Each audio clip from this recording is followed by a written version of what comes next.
Welcome back to part 3. My name's Tori, and I am so proud of you. All of Team Cultivate is proud of you because you are totally doing it. Let's dig into pages 16 through 21 together. Yes, you are naming your yearly goals today. Let's do it. So here we are on page 16. You've learned from the past, you've evaluated where you are now, and you've dreamed about the future.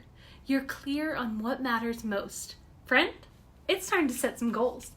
Right here at the start though, let's take the pressure off. Goals don't have to be perfect, and they won't even change your life. Knowing what matters will, and you've already uncovered that in these pages.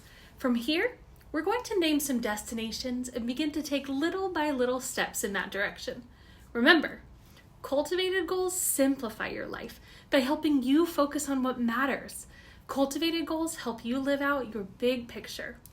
On page 17, you have plenty of space to brainstorm your goals. So use that space as we talk through some different types of goals that you might want to set for 2024. So let's talk about goals. To help you organize your goals and think through the time each may take to accomplish, we've broken them down into categories. First, habits. We all know what habits are, right? These are repetitive behaviors or actions that establish rhythms in your life and create consistency. Examples are things like calling a friend weekly, stretching daily, or meal planning on Mondays. Next up, finish lines. These goals are like the projects that help you lean into who you want to be. They have a shorter time horizon and are specific and measurable. To achieve these goals, you'll define and follow action steps toward a clear endpoint. Examples include things like writing a book, hosting a party, running a 10K, or opening an online shop. Finally, big dreams.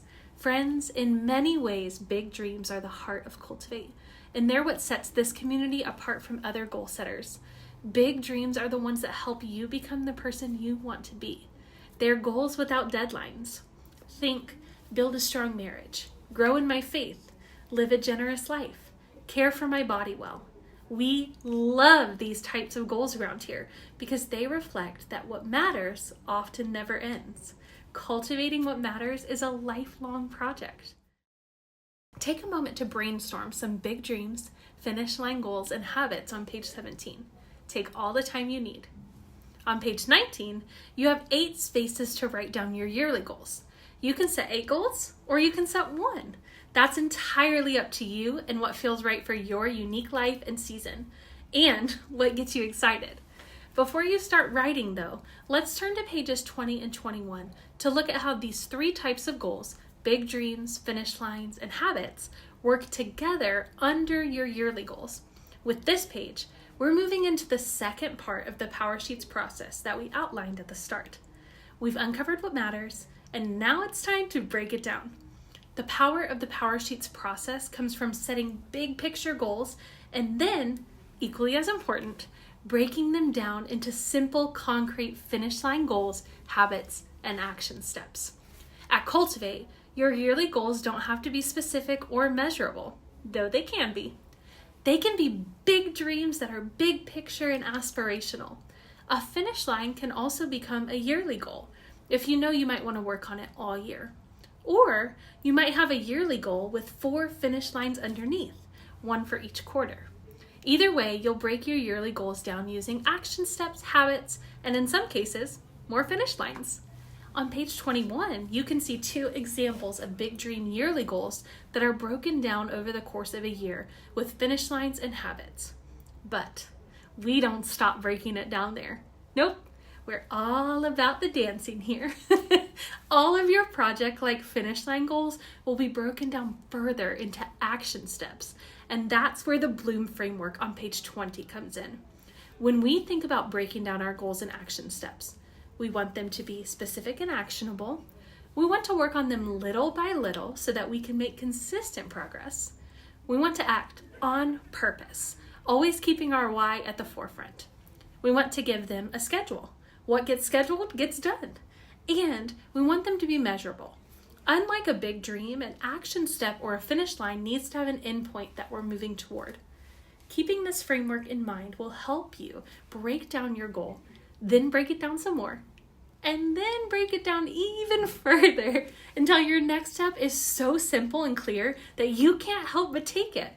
You'll have a chance every season to look back on your yearly goals and think through how you want to break them down in the next 90 days. Lots of time ahead to figure things out. You don't need to have it all figured out right now. We'll actually talk more about this in the next few videos too. Okay, it's time. Turn back to page 19. This is your space to write out your yearly goals for 2024. It doesn't have to be perfect, but writing down what you want to accomplish will help you make it happen. We're cheering you on. Take all the time you need to write. And friend, you should be really proud of the work you've put in to get here. We are so proud of you. When one person chooses to cultivate what matters, it changes things. It changes you. It changes generations. It matters. Your steps forward really matter. So take a few minutes to write your yearly goals here. We're doing it right alongside you, and we're cheering you on. It's never easy to write out a goal because that means you actually have to do something about it. But if you get stuck in that, think about the big picture again.